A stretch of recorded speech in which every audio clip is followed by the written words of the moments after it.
Assalamualaikum warahmatullahi wabarakatuh.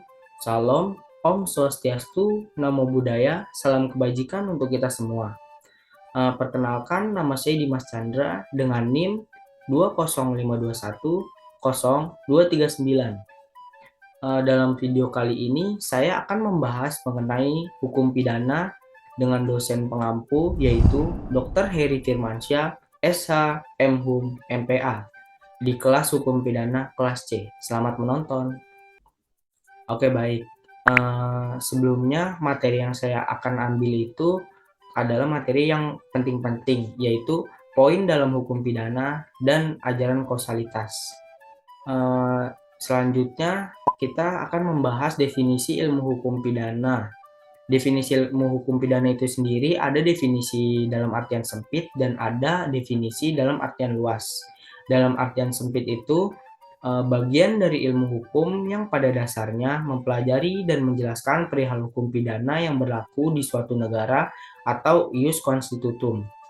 Dalam artian luas, tidak terfokus pada norma yang dilanggar saja, tetapi juga membahas mengapa terjadi pelanggaran atas norma-norma tersebut, bagaimana upaya agar norma itu tidak dilanggar, dan mengkaji serta membentuk hukum pidana yang dicita-citakan, atau ius constituendum. Selanjutnya ada ilmu hukum menurut para ahli.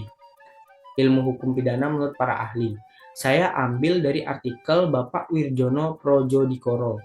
Beliau menjelaskan bahwa hukum pidana adalah berbagai peraturan hukum mengenai pidana. Pidana yang dimaksud yakni sebagai hal yang dipidanakan oleh instansi yang berkuasa dan bisa dilimpahkan kepada seorang oknum sebagai hal yang tidak enak dirasakan dan juga hal yang tidak enak dirasakan sehari-hari dilimpahkan. Selanjutnya, dasar sumber hukum pidana. Di dalam sumber hukum pidana itu ada yang namanya pidana khusus dan sumber hukum pidana umum.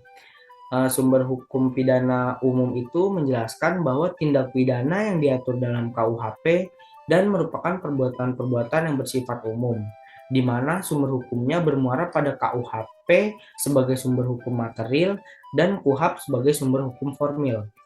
Sumber hukum pidana khusus menjelaskan suatu hukum yang mempelajari di bidang pidana yang pada umumnya ketentuan-ketentuannya diatur di luar KUHP yang berhubungan dengan hukum pidana umum. Selanjutnya kita masuk kepada tujuan hukum pidana. Di dalam tujuan hukum pidana ini ada dua, yaitu tujuan hukum pidana klasik menjelaskan tentang melindungi anggota masyarakat dari tindakan yang sewenang-wenangnya. Kedua, tujuan hukum pidana modern yaitu melindungi masyarakat dari tindak kejahatan yang diperlukan disiplin ilmu lain seperti kriminologi, psikologi, dan lainnya. Di dalam slide selanjutnya, saya akan menjelaskan lebih dalam tentang tujuan hukum pidana klasik dan tujuan hukum pidana modern. Aliran klasik hukum pidana ada 3 asas, yaitu asas legalitas, asas pelanggaran, dan asas pembalasan. Asas legalitas sendiri menjelaskan bahwa tidak ada pidana tanpa adanya terlebih dahulu undang-undang yang mengaturnya. Kedua, asas pelanggaran menjelaskan bahwa orang hanya dapat dipidana untuk tindak pidana yang dilakukan dengan sengaja atau kesalahan. Ketiga, asas pembalasan menjelaskan bahwa pidana sebagai pembalasan atas tindakan pidana yang diperbuat. Selanjutnya, saya akan menjelaskan di aliran modern hukum pidana. Sama seperti sebelumnya, ada 3 poin, yaitu di dalam aliran modern hukum pidana ini ada 3 poin. Yang pertama, memerangi kejahatan. Kedua, memperhatikan disiplin ilmu lain. Dan ketiga, ultimum dan remedium. Yang pertama, memerangi kejahatan menjelaskan bahwa dalam memerangi sebuah kejahatan perlu adanya campur tangan dalam perselisihan antara dua pihak atau lebih. Poin kedua, memperhatikan disiplin ilmu lain. Maksudnya adalah bahwa dalam melindungi masyarakat dari tindak kejahatan diperlukan disiplin ilmu lain seperti kriminologi, psikologi, dan lainnya. Karena di mana menentukan suatu physical forensik itu juga yang saya pernah baca juga tidak hanya memerlukan ahli hukum pidana saja. memerlukan ahli semacam ahli psikologi, ahli forensik, dan lain-lainnya. Selanjutnya dan terakhir saya menjelaskan tentang ultimum dan remedium, bahwa hukum pidana merupakan sarana terakhir yang digunakan untuk menyelesaikan suatu permasalahan hukum. Selanjutnya saya akan masuk kepada dalam materi ajaran kausalitas, di mana ajaran kausalitas adalah ajaran tentang sebab akibat yang menentukan pertanggungjawaban untuk delik yang dirumuskan secara material, mengingat akibat yang ditimbulkan merupakan unsur dari delik itu sendiri. Selanjutnya, teori kausalitas itu yang pertama itu ada teori syarat mutlak. Menjelaskan teori ini dikemukakan oleh Von Bury yang berpendapat bahwa tiap-tiap perbuatan adalah sebab dari akibat yang timbul. Konsekuensi teori ini kita dapat merunut tiada henti sebab suatu peristiwa hingga ke masa lalu.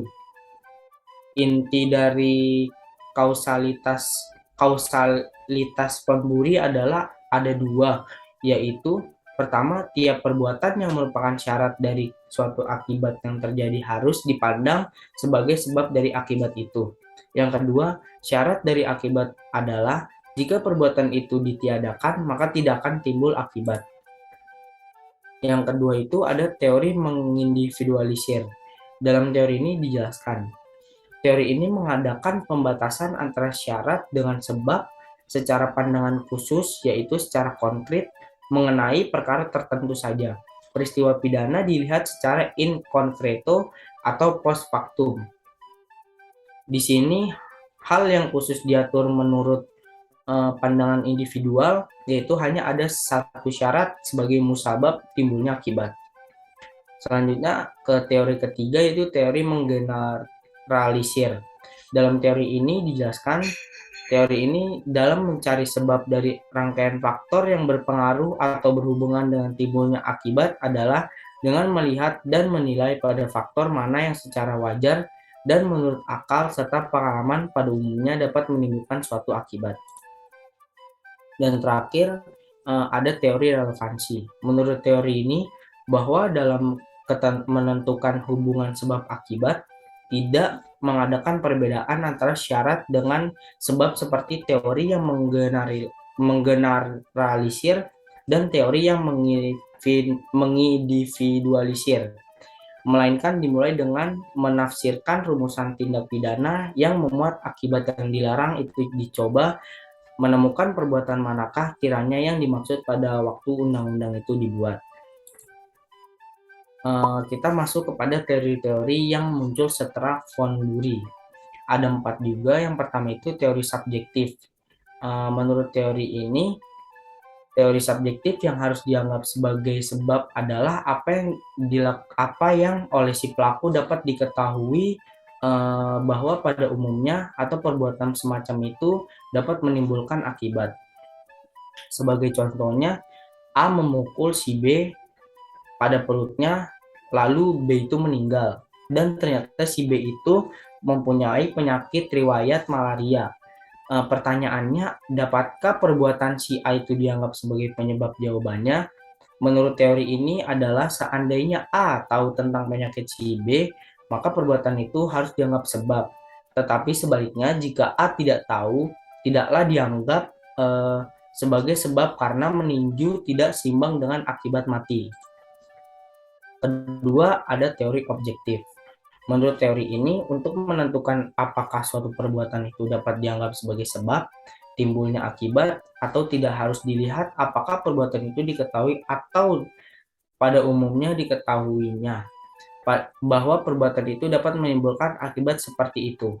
Misalnya A memukul si B tepat kena perutnya, yang kebetulan B itu mengidap penyakit malaria tersebut akut dan sampai limpahnya itu bengkak. Akibat limpa B pecah dan tidak lama kemudian mati. Menurut Rumelin, walaupun dalam hal A tidak mengetahui bahwa B sedang mengidap penyakit malaria yang berat, A tetap dapat dipersalahkan karena perbuatannya itu telah menyebabkan kematian si B. Ketiga, ada teori keseimbangan gabungan, di mana teori keseimbangan gabungan ini gabungan antara teori subjektif dan teori objektif. Menurut Simons, untuk menentukan syarat sebagai sebab yang menimbulkan akibatnya haruslah memperhitungkan. Yang pertama, keadaan yang diketahui oleh pembuat sendiri, dan kedua, keadaan yang diketahui oleh orang banyak. Meskipun tidak diketahui pembuat sendiri, contohnya dalam teori ini bisa dihubungkan teori di atas dengan teori Simons.